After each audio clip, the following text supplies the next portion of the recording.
네, 정가인물, 한 주간에 화제가 됐던 정가인물을 집중 탐구해보는 시간입니다. 주간인물 토크쇼 여의도 신호등, 오늘도 두 분 모셨습니다. 김태현 변호사님 안녕하세요. 안녕하세요. 그리고 현근택 변호사님 안녕하세요. 네, 안녕하세요. 지난주에 연휴라서 저희들 못 보고 2주 만에 뵙습니다. 전혀 오랜만에 뵙는 것 같지가 않네요. 오늘도 휴일인데 이렇게 나와주셔서 감사합니다. 휴일 수당 이런 것도 있는 거죠? 없는 걸로 알고 있어요. 네. 자, 이게 오늘 좀 글로벌합니다. 어떤 분들을 골라오셨는지 먼저 김태현 변호사님은 저는 강경화 장관 했어요. 강경화 장관. 네. 무슨 불인지는 뭐. 그럼요. 저는 아시겠죠? 노란불 이런 거 안 하기 때문에 파란 게 아니면 빨간 거 아니겠습니까? 파란불일 리가 없잖아요. 파란불일 리가 없다. 그럼 빨간불인 거죠. 그래도 약간 국감장에 큰 웃음을 주셔가지고. 웃음만 주고 끝났어야 되는데 그 다음에 또 자꾸 다른 얘기 좀 붙여가지고. 그 얘기는 이제 이따가. 현근택 변호사님은 누구를? 트럼프 대통령을 했는데요. 트럼프 대통령. 트럼프 대통령의 개인적인 문제도 있지만 결국은 대선, 미국 대선 결과가 우리 한반도에 어떤 영향을 미칠 거냐. 그 부분이 가장 큰 거죠. 트럼프 대통령은 도저히 뭐랄까 감당이 안 되는 분 그렇죠. 같아요. 원리 상식적인 사람으로서는 어마어마한 사람이다. 어떻게 저렇게 하고 싶은 걸 다 하고 살 수 있을까라는. 진짜 생각. 그러네요. 하고 싶은 거 다 하는 분 같아요. 왜냐면 사람들이 보면 독재 국가의 독재자가 아닌 다음에야 민주국가에서 선거로 선출된 지도자는 하고 싶은 걸 못하는 것들 있잖아. 인간의 본성상 난 이걸 하고 싶어. 맞아. 그리고 나는 공적 인물이기 때문에 못해. 이런 게 있거든요. 근데 이 사람은 공적 인물이건 뭐건 난 하고 싶은 거 다 합니다. 뭐 마스크 쓰고 복좀 벗고 하고 싶은 얘기 다 하고. 과연 이게 공적 지위를 감당할 수 있는 저는 사람인가에 대한 심각한. 저는 참 신기한 게요. 트럼프 얘기부터 할 수밖에 없을 것 트럼프부터 같은데.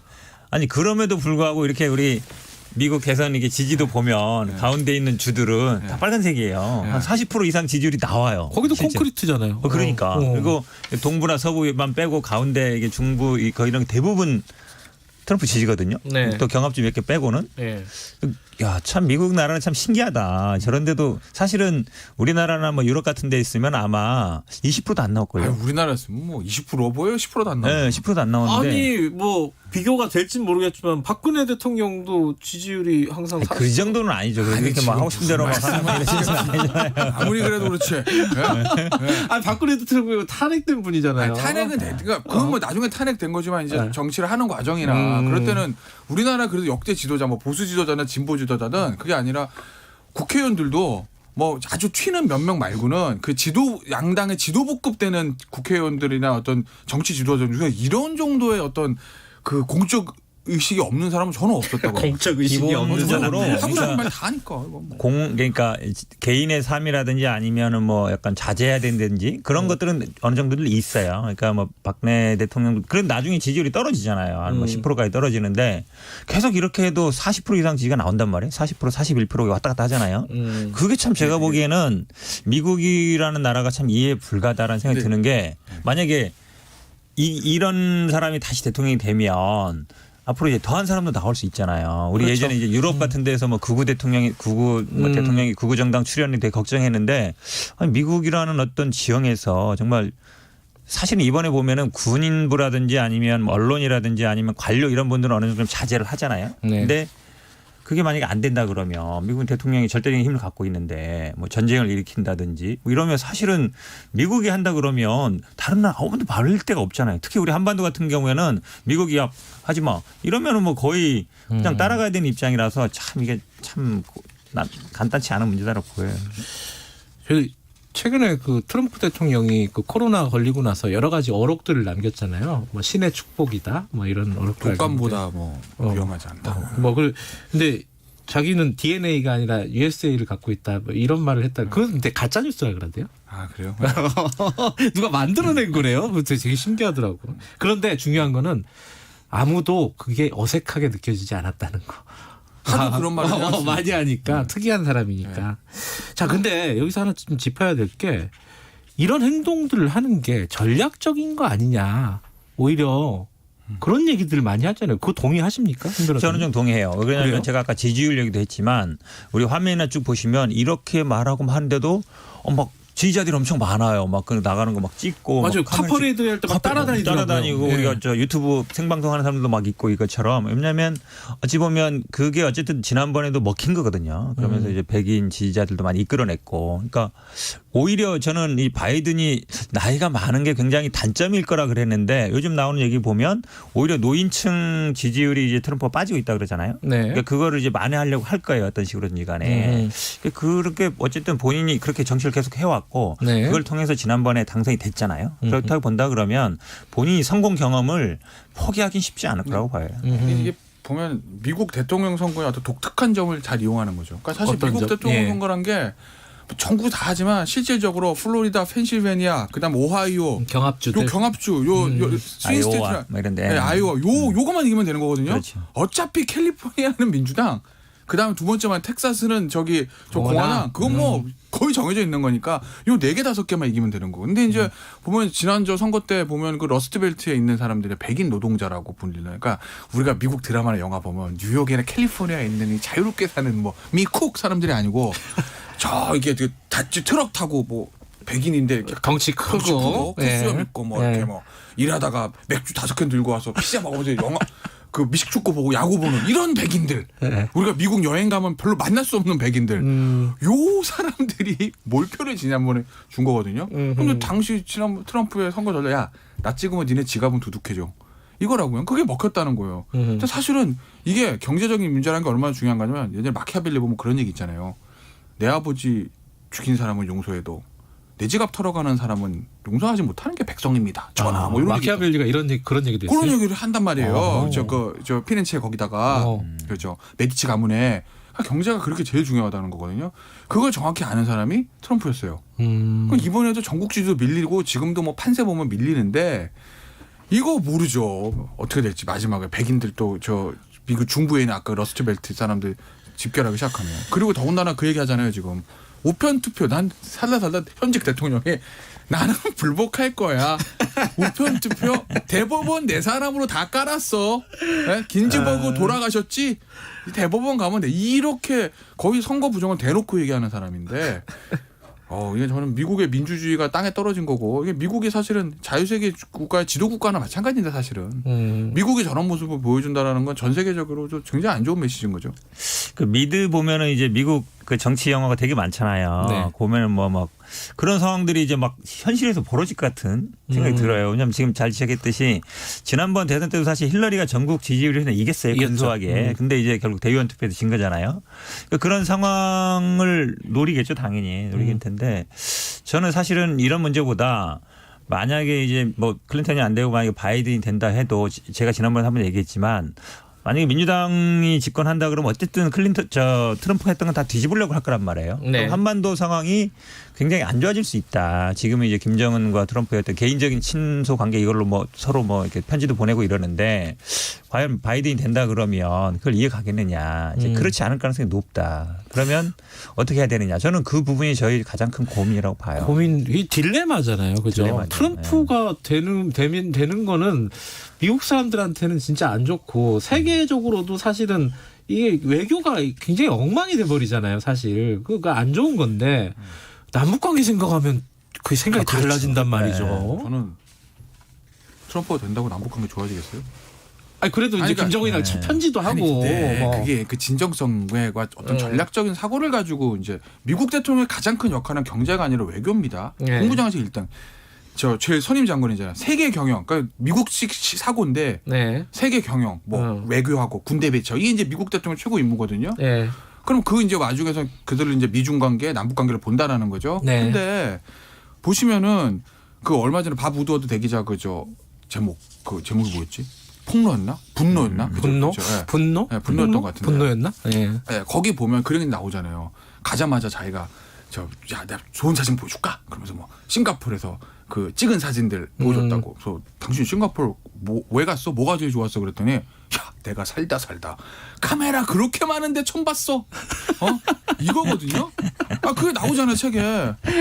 책 아니고 영어로 저도 뭐 책을 읽은 거 아니고 뭐 책을 뭐 기사를 본 거죠. 기사를 보셨다. 그거를. 아, 이게 제목이 경로랍니다. 아, 경로. 경로. 예. 경로. 그러니까 야, 봤냐 카메라? 대박이야. 이게 한다는 거야. 그러니까 본인이 뭐 외교에 대한 식견이 있어요. 남북 관계에 대한 식견이 있어요. 한반도 역사에 대한 식견이 있어요. 있겠습니까? 저기 가면은 내가 카메라 되게 많이 받을 것 같고 사진 찍으면 뭐 전 세계적 보도되고 거기다가 또 하노이 때는 저 그 미국에서 그 특검 있었잖아요. 그거 덮을 수도 있고 잘하면 뭐 노벨 평화상도 타겠는데 이거지. 이걸 통해서 북한의 행정을 비핵화를 실현하고 뭐 어떤 한반도 평화를 오게 하고 저 어떤 저 미북 관계 이거에 대한 생각 과연 있을까? 저는 없을 거라는 거죠. 그러면 어차피 바이든이고 트럼프고 잘 안 풀릴 거 뻔하면 근본적으로는 저 되도 않는 저 쇼 보긴 싫다. 누구 좋으라고. 그런 단순한 문제가 아니고요. 그러니까 사실은 단순하네요. 단순하네. 책이 나오니까요. 제가 볼게 볼 텐데. 단순해 이게 그다음에 진실인데. 한반도 정세에서 사실은 우리가 뭐 경제는 뭐 중국하고 많이 통하지만 네. 미국이 차지하는 위치는 절대적이거든요. 저는 경제도 더구나 이제 미국이라고 미국 봅니다. 대통령이 차지하는 위치는 굉장히 큰데 결국은 민주당 정부가 들어온다 그러면 아마 트럼프가 했던 것들을 많이 뒤집을 가능성이 높단 말이죠. 네. 그러면 지금 예를 들어 남북 관계가 좋거나 이 안정적이라 그러면 걱정 덜 해도 돼요. 네. 근데 지금처럼 남북 관계가 좀 안 좋은 상황에서 만약에 트럼프가 했던 것 대통령이 했던 거를 뒤집는다. 그럼 이거를 다시 과거로 복원시켜서 약간 좋은 관계로 이어가기 굉장히 어려워지는 거거든요. 근데 네. 그런 부분이 제가 보기에는 뭐 우리 외교부라든지 아니면 뭐 대통령이라든지 문재인 대통령이 되게 고민 안 할 수 없는 부분인 것 같아요. 근데 이제 쉽게 말해서 오늘 좀 약간 이제 우스갯소리 비슷하게 서로들 말씀하셨지만은 그 본질적으로는 두 가지 생각을 국민들이 다 갖고 있을 거예요. 김태현 변호사님 같은 생각과 현 변호사님 같은 생각이. 자, 이게 다음 얘기로 넘어가는데 넘어가기 전에 대통령 누가 될지 표를 하나씩 던지자는 제안이 밖에서 들어왔습니다. 뭐 특별한 책임이 없으니까 그냥 저는 생각나는 뭐 대로. 바이든이 될 거라고 봐요. 아, 그래요? 지금 지지율 격차 많이 났으니까. 요번에 그 트럼프 그걸로 저 코로나 이걸로 표가 너무 많이 떨어져가지고 확실히 좀 바다 멀리 있는 사람 얘기하니까 마음이 편하네요. 아, 재밌어요. 그렇죠? 불편하지가 않아. 그 얘기 하더라고요. 그러니까 보면 지난 대선 때 막판에 막 그 백인 러스트벨트의 그 제가 아까 말했던 그 아저씨들 네. 백인 아저씨들 보려고 집중 투하했잖아요. 네. 그런데 지금 그걸 못한다는 거 못했다는 거 그동안. 그러네. 네, 그래서 아마 상당 부분 네. 그 기회를 상실했죠, 네, 그죠? 기회를 상실했죠. 바이든. 알겠습니다. 강경화 장관으로 넘어가죠. 이거는 뭐 김태현 변호사님이 먼저 발제를 네.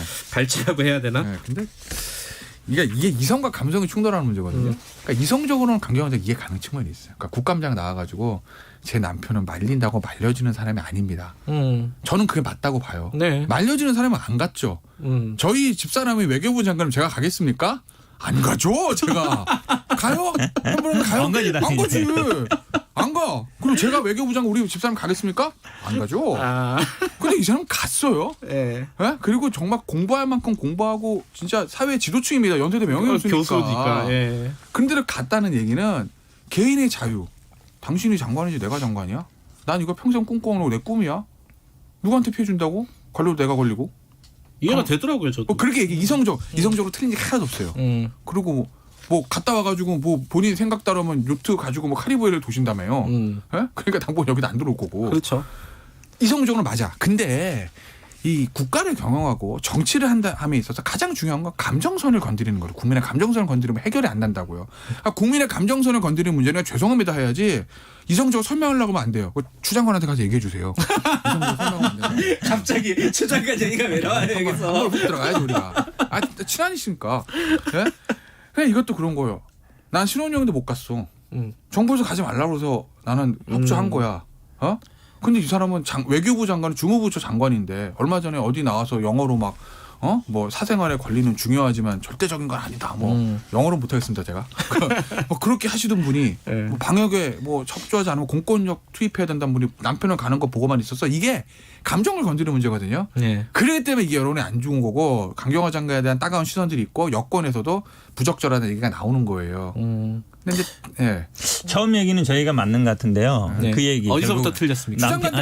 처음 얘기는 맞는 것 같은데 네. 처음엔 어쨌든 분위기가 안 좋았죠. 저도 약간 변명으로 봤는데 곰곰이 생각해 보니까 만약에 언론사가 인터뷰를 딱 들어왔어요. 그럼 왜 하는지 알 거 아니에요. 그럼 아유 죄송합니다 하고 보통 사람이면 안 하거든요 인터뷰를. 보통 안 하고 뭐 그냥 가겠습니다 이러는데 어제 구글이 다 설명하시더라고. 내가 원래 계획했던 거고. 그러니까 어찌 보면 강경화 장관이 나와서 내 남편이 말린다고 말려질 사람이 아니다. 그 말이 댓글이나 이거 많이 보셨겠지만 우리 집에도 그런 사람이 있다. 우리 남편도 그렇다는 건 굉장히 많아요. 네. 그러니까 어찌 보면 솔직한 얘기지만 그 얘기를 하면서 사실은 야당의 분위기도 질책 분위기가 아니에요. 오히려 뭐 공감한다. 물론 적절하지는 않죠. 저 적절하다는 생각하지 않는데 과연 이분이 또 교수 출신이잖아요. 교수님들이 대부분 보시면 좀 자기 하고 싶은 대로 하시죠. 그리고 집안의 관계가 직업이 독립성이 그렇죠. 강하니까.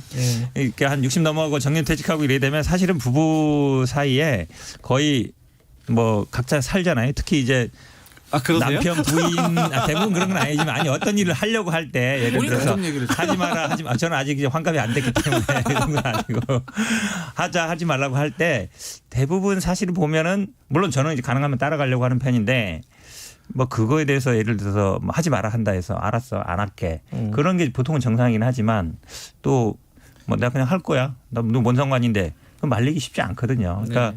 폭풍 공감 거기서 많은 특히 여성분들이 여성신문 이런 데 그 기사들이 있더라고 보니까 우리 집에 그런 사람 되게 많다. 우리 집에도 그런 남자 있다. 이런 얘기가 좀 그래도 솔직한 얘기가 좀 공감대를 얻으면서 분위기는 좀 많이 바뀌었다라고 봐요. 뭐 거기에 대해서는 뭐 두 가지 생각이 아까 말씀하신 이성과 감정 뭐라고 표현했든지 두 가지 생각들이 다 있을 것 같아요. 저도 뭐 일부는 저도 저 나이에 기회가 얼마 없을 것 같은데 지금 나갈 수 있다면 돈도 있고 그럼 나가지 왜 안 나가겠어라는 생각이 분명히 있어요. 물론 와이프가 외교부 장관이 아니기 때문에 하는 생각일 수도 있고.